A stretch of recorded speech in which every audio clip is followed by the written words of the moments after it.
Welcome on the Hathaway Show, episode number 5. It's January 19th. I have a special guest today, another special interviewer. His name is James Fogarty. He'll be on the show today, probably also not the last time. James, how you doing? Good, how are you, man? Good. So, we know you're a Bills fan. The first question I have to ask you, because you're a Bills fan, is how do you feel about the Bills? I feel pretty good. I mean, they played perfect against the Pats, I think. The Chiefs are going to be tough, but we know we can beat them. We beat them at Arrowhead earlier in the year, but we're both two different teams now since that game, so it's going to be tight, but it's going to be a shootout. Yeah, I agree. Who do you think is going to win the Super Bowl? Speaking of that topic, because both those teams have legitimate shots to win it, who do you think wins it? I don't know. To be honest with you, I think everyone that's still in it right now deserves to be in it. I think everyone right now has a shot. I think Green Bay is a pretty strong candidate, but you can never count out Tom Brady. And I think the Bills have a good chance. I wouldn't be surprised, to see the Packers in it or even winning it all. So. Yeah, I don't know if you've seen the video. It's gone viral now, but Bruce Arians was fined $50,000 because he hit one of his players on the sidelines. It was kind of weird. I just saw it. A question I have to ask you is, what's the Bills' ceiling for the rest of the playoffs? How far can they go? I think they could go all the way, but they're going to have to play really good. Without Tre'Davious White on the secondary, it's going to be tough. I think we are the number one defense in the league, but this season there hasn't really been any legit dominant defenses. So just because we're the number one defense in the league doesn't mean that we could get thrown on a lot by a lot of these teams still in it. I think they could go all the way, but it's going to be tough no matter who they play.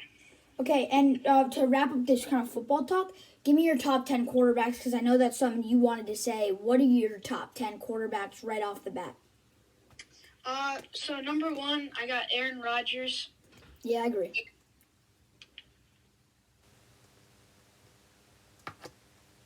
It seems like we're having some technical problems here on the William Hathaway Show. It's James Fogarty. We'll get him back on the line just in about a second or so. It's James Fogarty. He'll be back on in just a second. We're just going to try to get him back on here as we wait for him. We are here. While we wait, though, we're going to talk a little bit kind of about those top 10 quarterbacks. We're waiting to hear his list, of course. There you are. All right, just had some technical difficulties. It's okay. So you were saying about your top 10 quarterbacks. Who are they?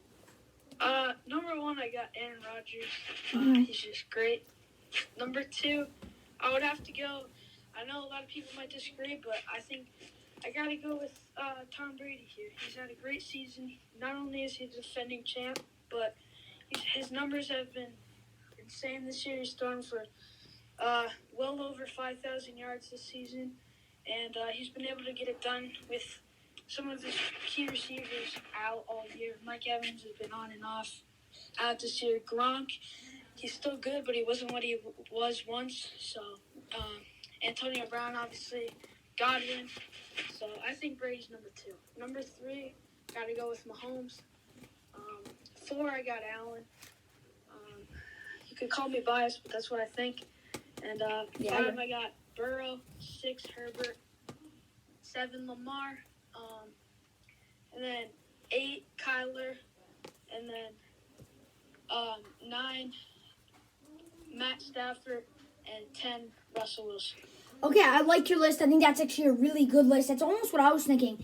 The one question I have to ask you about that list is, we saw Dak kind of support his Cowboys fans when they were throwing trash on the field. Does Dak belong even kind of in your honorable mentions, or is Dak kind of overrated to you?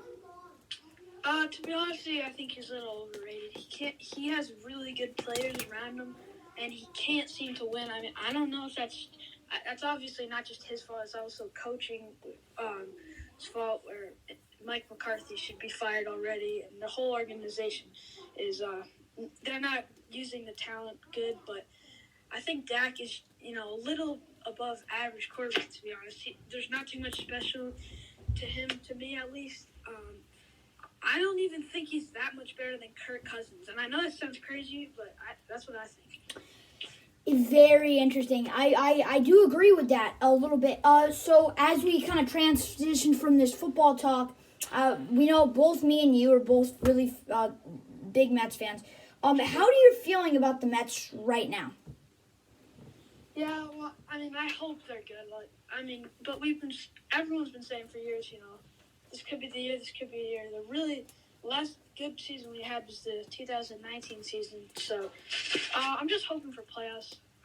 I have a feeling this isn't going to be a year where we win the World Series, but definitely a year where we can start something. But in a couple of years, it has to be. It just has to be. Yeah. New manager, Max Scherzer.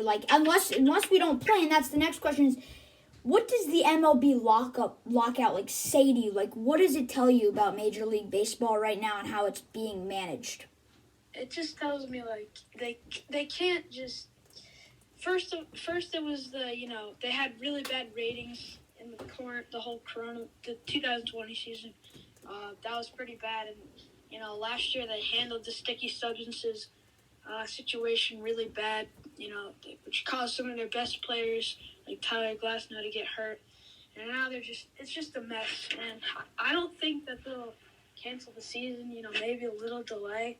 At this point, I think it has to be a delay considering how close we are to opening day. But I don't think the whole season will get canceled. All right, good point. Now one other question about the Bills, or a few more about football and the Bills. What blockbuster trade, if any, do you kind of see the Bills making this offseason?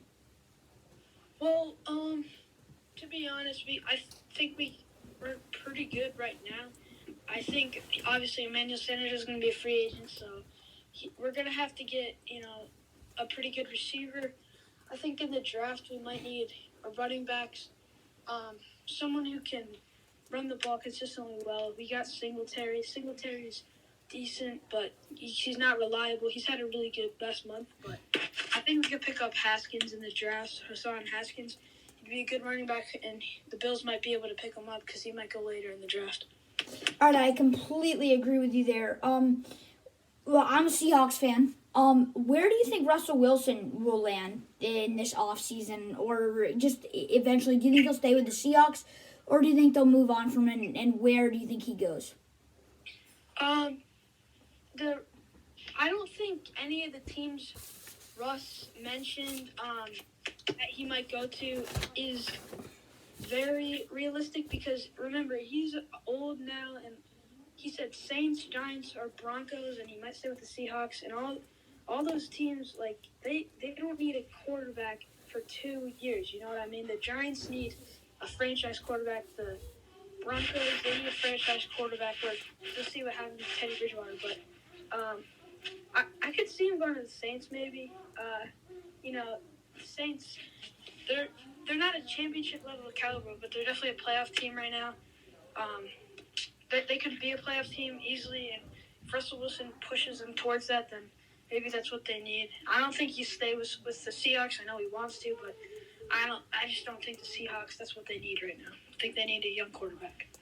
Very unlikely question that I'm about to ask you, but is Josh Allen deserving of the MVP if the Bills win or go to the Super Bowl? No, I don't think he is. He had a great season, don't get me wrong, but he had a better season last year, I think.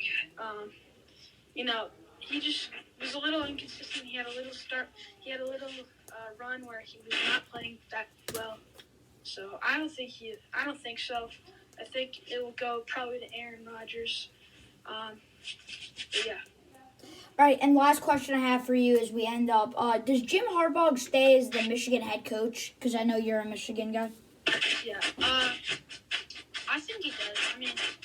The only way I don't see him is, if he were to say, I just had a great season. I beat Ohio State, won the Big Show championship, and I made it to the playoffs. That's the best I can do for this team, so I'm going to leave. I don't think that's going to happen because I think he could do a little better. I think he just started off in the right path. He's had a couple decent seasons, a couple good seasons. This is his first great season. And I don't think, he's just going to leave it. I think he's going to try for a couple more years. And the Raiders, I think they could get Dan Quinn, maybe. Something like that. I don't think Jim Harbaugh's going to go to the Raiders. Thank you so much, James, for joining the show. Just a quick thing before we let him go. We're going to be doing a huge MVP debate video later in the month, so we're going to have a bunch of people come on. It's going to be a huge video, so make sure to like and subscribe to the podcast. Thank you again, James, for joining. It's really appreciated. And, that's going to wrap it up there. Hope you enjoyed, and we'll see you tomorrow. All right, see ya.